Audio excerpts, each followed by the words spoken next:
Welcome to this half hour, Talk to the Experts, a presentation of Buckberger Baerg Partners.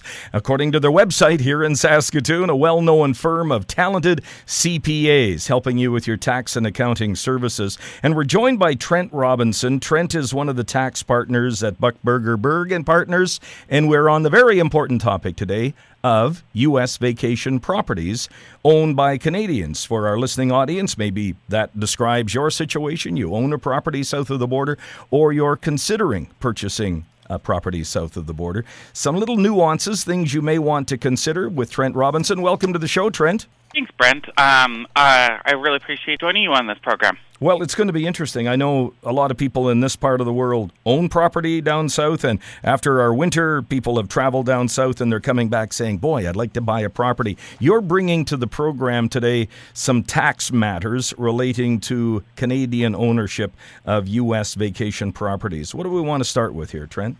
Sure. To start with, buying a property is made very, very straightforward.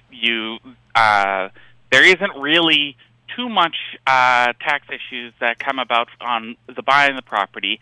It's when you start renting the property and start selling the property that tax issues start kind of cropping up. And we all don't really enjoy spending a lot of time with the tax man, but in this particular situation, we would then have to spend time with two tax men, potentially in the United States and in Canada here?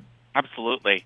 That's one of the things that makes this a little bit tricky, is that every time that you consider one of these transactions, you're going to have to consider how the IRS looks at the transaction and, at the same time, how the CRA looks at the transaction. Fortunately, there is a tax treaty between Canada and the U.S., and so in pretty much every circumstance, you're not going to end up paying tax twice, but at the end of the day, you pay in total the greater of the Canadian tax on the income or the U.S. tax on the income.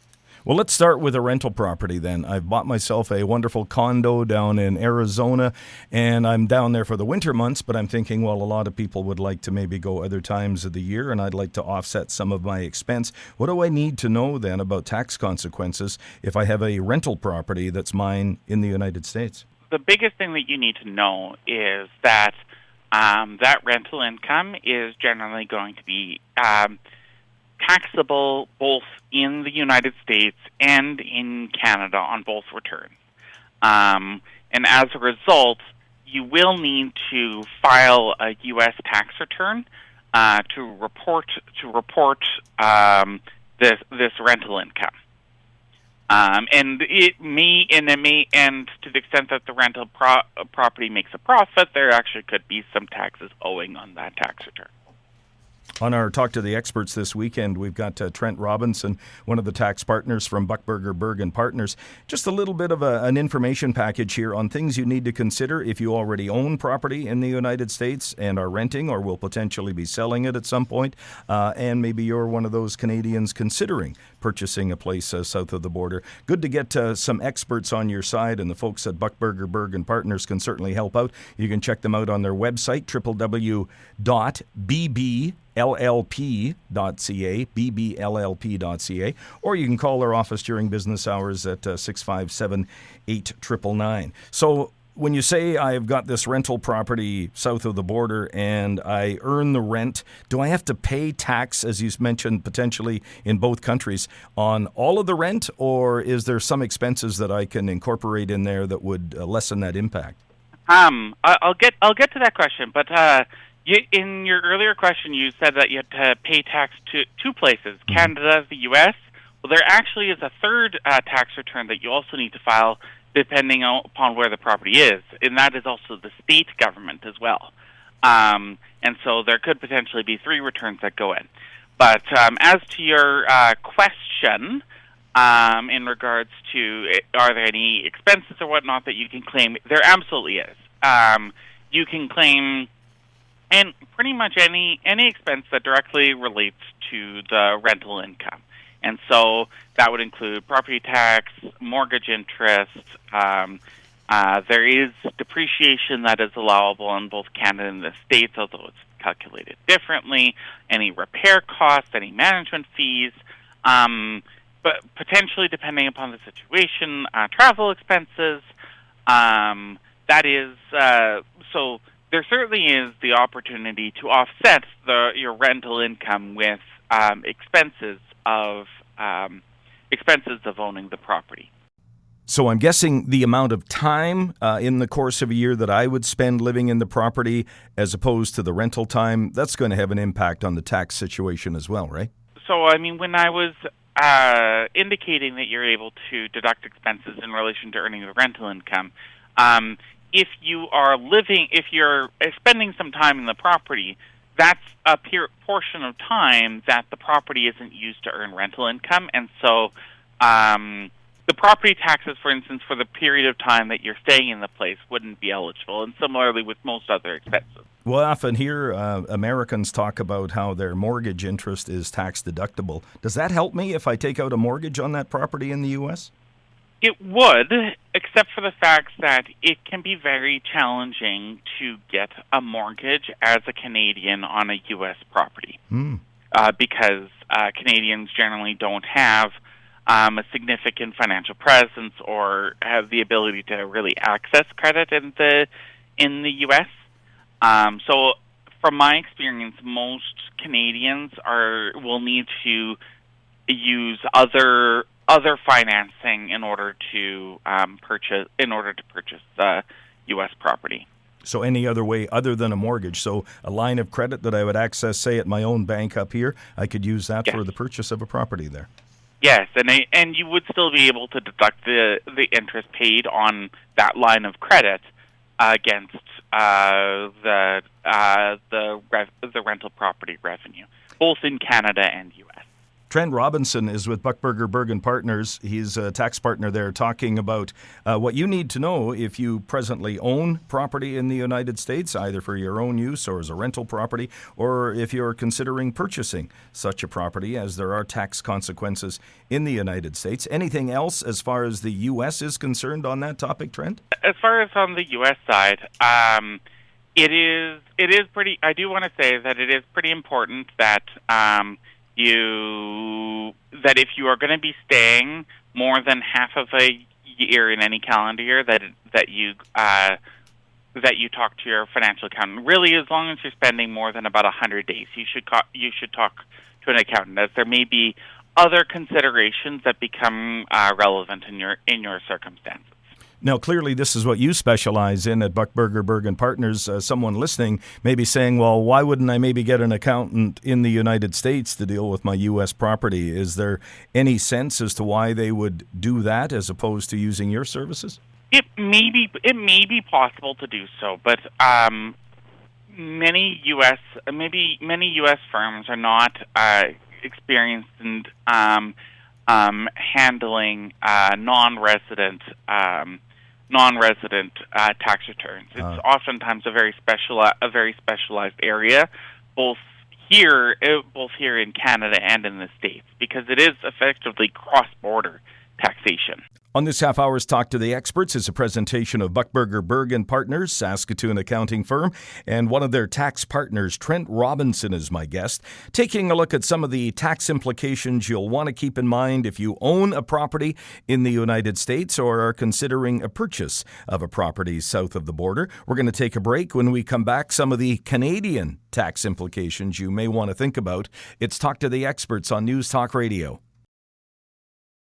Welcome back. Our Talk to the Experts this half hour. Trent Robinson is one of the tax partners with the accounting firm of Buckberger Baerg Partners here in Saskatoon. And Trent is sharing some information with you about some of the tax implications you will have to deal with if you choose to own a property in the United States, if you choose to use that property as a rental, or the day comes where you sell that property. What about the Canadian tax side of this, Trent? Yes, I'd be happy to discuss some of these. So I think one reporting aspect which I wanted to discuss very briefly is that if you are renting your vacation property, that property is what is called a specified foreign property in Canada, and as a result, you would have a requirement to file an extra form with your Canadian tax return to basically tell CRA that you own that you own this foreign property that is earning income, and that form is Form T1135. And there are unfortunately penalties for failure to file the form on time, even if there is no taxes that would otherwise be payable. Any issues as far as capital gains? Yes, that's a great question to bring up.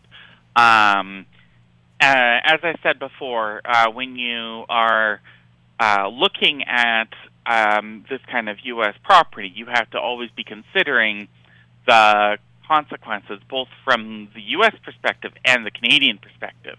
And a unique Canadian perspective that exists in this kind of situation is that your gains from the sale of this property are on your Canadian return are measured in Canadian dollars, whereas the gains for the U.S. return are measured in U.S. dollars. And so I had a number of clients who purchased their rental property, I think back in early 2010s, when the exchange rate was actually slightly better than par, and now when it is at about 1.25, they ended up selling it, and so they actually have a gain from effectively the appreciation in the U.S. dollar, in addition to the appreciation on their actual property. And unfortunately, that appreciation in the U.S. dollar is taxable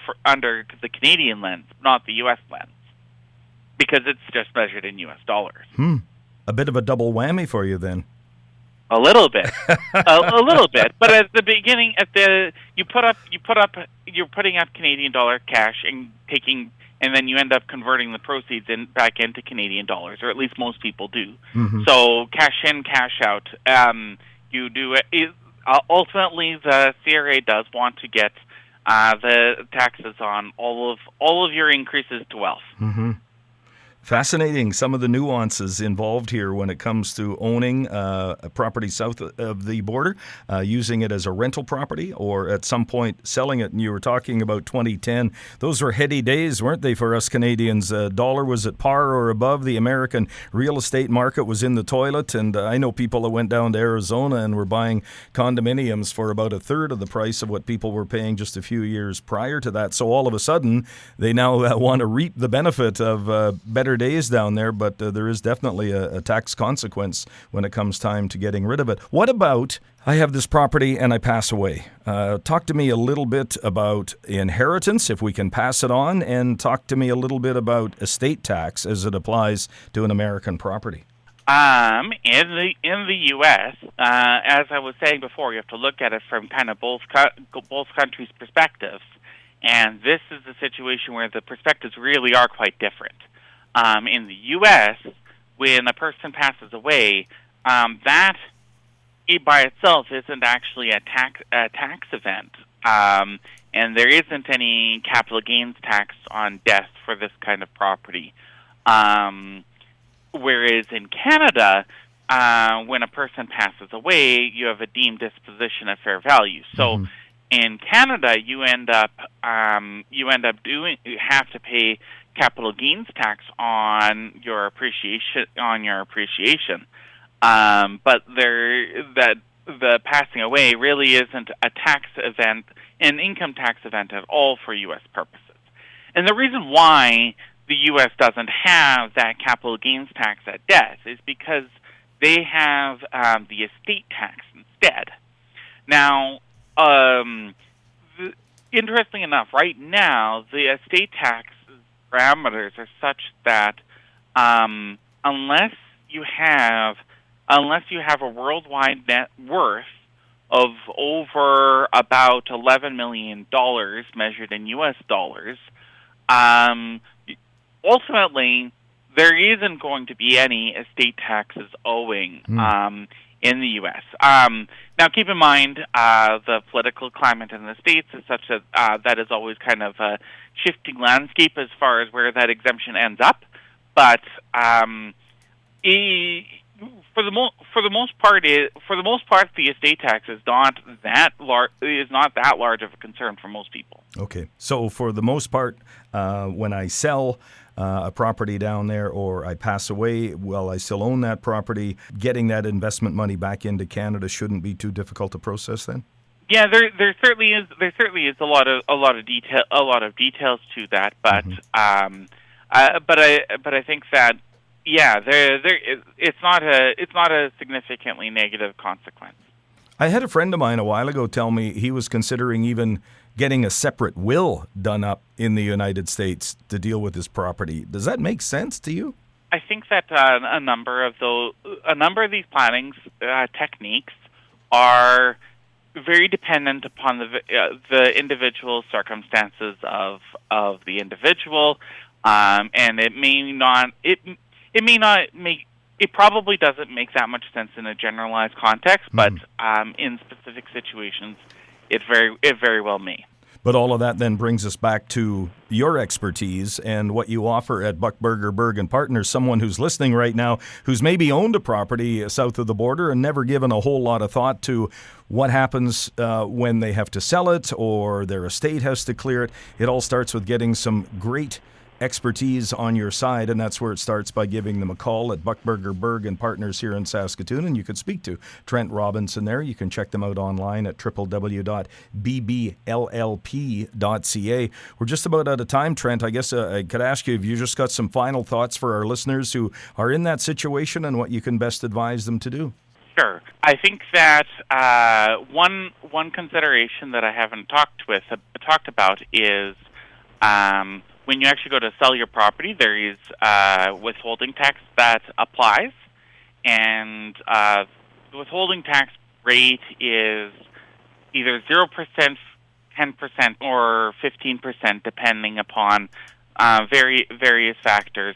It is sometimes possible to reduce this withholding tax, but in my experience, it generally isn't worth it. I would highly recommend that you reach out to your accountant or myself to discuss the particulars of your situation and when you are dealing with this withholding tax. Is that withholding tax applied to the rent that I'm charging as well? No, it isn't. There's a different kind of regime that applies to the withholding tax, but for the most part, as long as you are doing the forms properly, there normally isn't withholding tax on the rent. But there could be if the forms aren't filled in properly. Trent, I appreciate your time, and I know we've just barely touched the tip of the iceberg on this topic, and your kind of expertise, people could certainly access it and get more information than what we provided on the show today. But for any of our listeners who are in that situation, you've owned a property in the U.S., or maybe you've got a family member who's passed away with property in the States, or you're considering purchasing a property in the United States, either for yourself or to make use of as a rental property over the course of the year, you really want the expertise of Buckberger Baerg Partners on your side. Great Saskatchewan company right here in Saskatoon. You could call Trent and their main switchboard number during business hours at 657-8999, or check them out online at www.bbllp.ca, bbllp.ca. And if you buy that place south of the border, make sure you invite Trent and I down for a cocktail or two. Right, Trent? Absolutely. Thanks so much for your time, Trent. All right, then. Thanks a lot, Brent. You've been listening to Talk to the Experts this half hour for Buckberger Baerg Partners on News Talk Radio.